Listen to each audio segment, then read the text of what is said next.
بسم اللہ الرحمن الرحیم۔ السلام علیکم ورحمۃ اللہ وبرکاتہ۔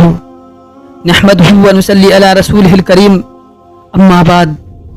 محترم ناظرین، جس بات کا ڈر مسلمانوں کو اندر ہی اندر محسوس ہو رہی تھی، وہی حادثہ بقرعید سے پہلے قربانی کو لے کر سید نوری میاں نے کر دیا۔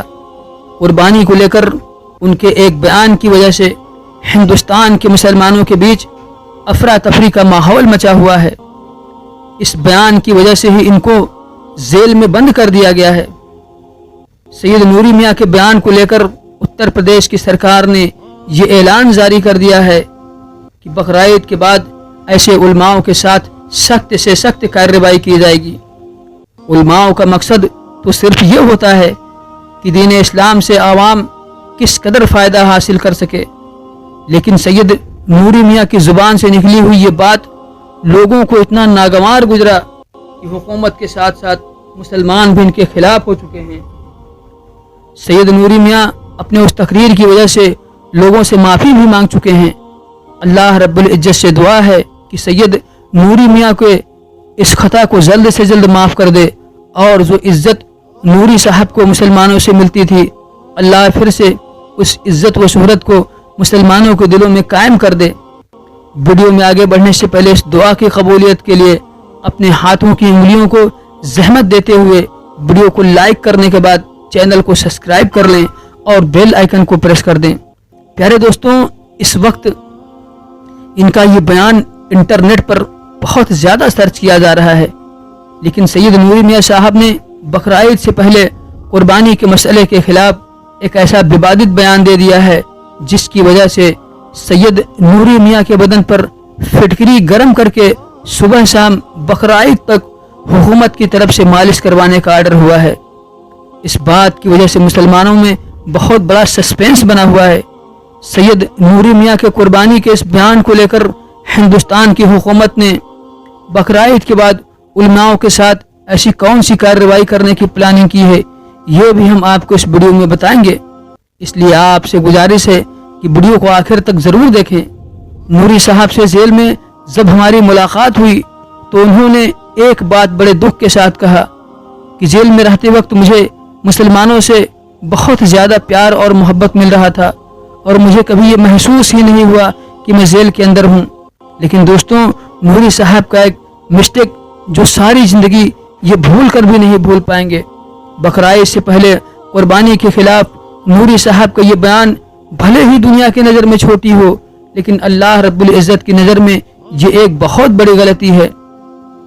شاید اسی کا نحوست ہے کہ نوری صاحب کے بدن پر غسل کرنے کے بعد صبح شام فٹکری گرم کر کے حکومت کی طرف سے مالش کروانے کا آرڈر ہوا ہے۔ گرم فٹکری کی وجہ سے چلچلاتی ہوئی اس گرمی کے موسم میں نوری میاں صاحب کے بدن پر کون سا اثر مرتب ہو رہا ہے جس کو سن کر آپ کے رونگٹے کھڑے ہو جائیں گے۔ ناظرین، انسان جب خود کی نظر میں اپنے آپ کو سب سے عقل مند سمجھنے لگتا ہے تو یہ اس کی زندگی کا سب سے بڑا دھوکہ ہوتا ہے، کیونکہ انسان جب اپنی نظروں میں دنیا کو دکھانے کے لیے اونچا بننے کی کوشش کرتا ہے تو اللہ رب العزت ایسے شخص کو دنیا کی نظروں کے سامنے ذلیل کر دیتے ہیں۔ رسول اللہ صلی اللہ تعالی وسلم نے اپنے 63 سالہ زندگی میں لوگوں کو بس یہی سکھایا کہ ہمیشہ زور پیدا کرنے کی کوشش کرنا، آپس میں مل جل کر رہنا، کسی کے لیے اپنے دل میں نفرت پیدا کرنے کا خیال بالکل بھی مت کرنا۔ لیکن جس عالم کے اندر لوگوں کی برائی ڈھونڈنے کی عادت ہوتی ہے تو وہ اس سے باز نہیں آتا ہے۔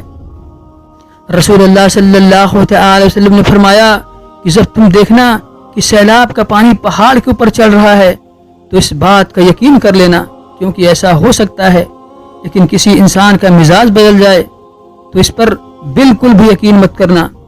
سید نوری میاں یا اس طرح کے بیان دینے والے علماء کے ساتھ بقرعید کے بعد حکومت کیا سلوک کرے گی، مسلمانوں کو یہ بھی بہت حیران کرنے والی بات ہے۔ بقرعید سے پہلے انہوں نے جو بیان دیا ہے، حکومت اس طرح کے بیان دینے والے علماء کے خلاف سخت سے سخت کارروائی کرنے والی ہے۔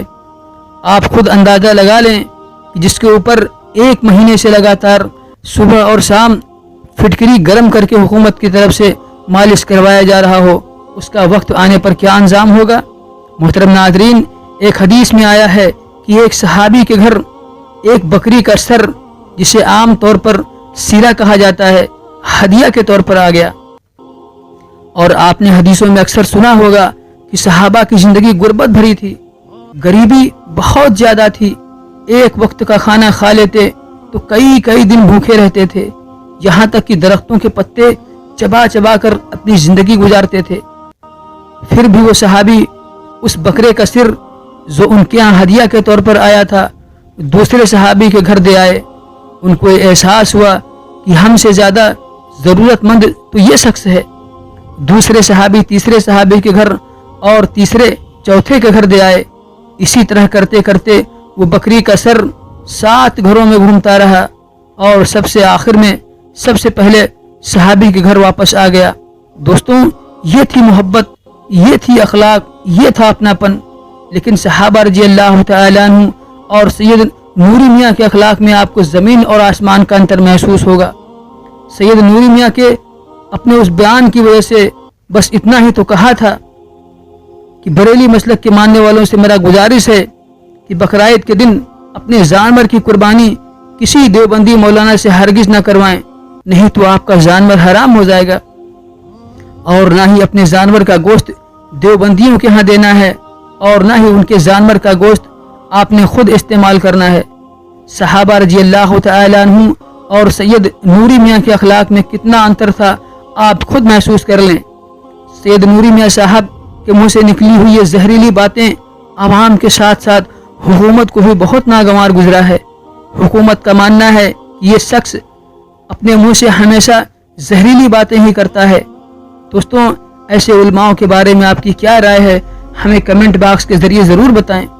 علماؤں کے اس طرح کے بیان دینے سے بچنے کی سخت ضرورت ہے، کیونکہ حکومت ایسے لوگوں کے خلاف وارننگ جاری کر چکا ہے۔ سید نوری میاں صاحب نے بھی اس بات کو خود قبول کر لیا ہے کہ جیل میں ان کے بدن پر گرم پھٹکری صبح شام مالش کیا جا رہا ہے، جس کی وجہ سے بدن پر چھالے پڑ گئے ہیں، اور حکومت کی طرف سے یہ سخت ہدایت دیا گیا ہے کہ اگر لوگوں کو دوبارہ بھڑکانے کی کوشش کی تو ان کے خلاف بقرعید کے بعد سخت سے سخت کارروائی کی جائے گی۔ اللہ رب العزت سے دعا ہے کہ ہم سب کو اس طرح کی نفرت بھری باتوں پر بالکل بھی عمل نہیں کرنی چاہیے۔ آپس میں مل جل کر سنتوں کے مطابق نمازوں کی پابندی کرتے ہوئے زندگی بسر کرنا چاہیے۔ ویڈیو کے آخر میں آپ سے گزارش ہے کہ اپنے ہاتھوں کی انگلیوں کو زحمت دیتے ہوئے چینل پر نہیں تو سبسکرائب کر لیں اور بیل آئیکن کو پریس کر دیں، اور اس ویڈیو کو لائک کرنے کے بعد اپنے مسلم بھائیوں اور بہنوں میں شیئر کرنا بالکل بھی نہ بھولیں۔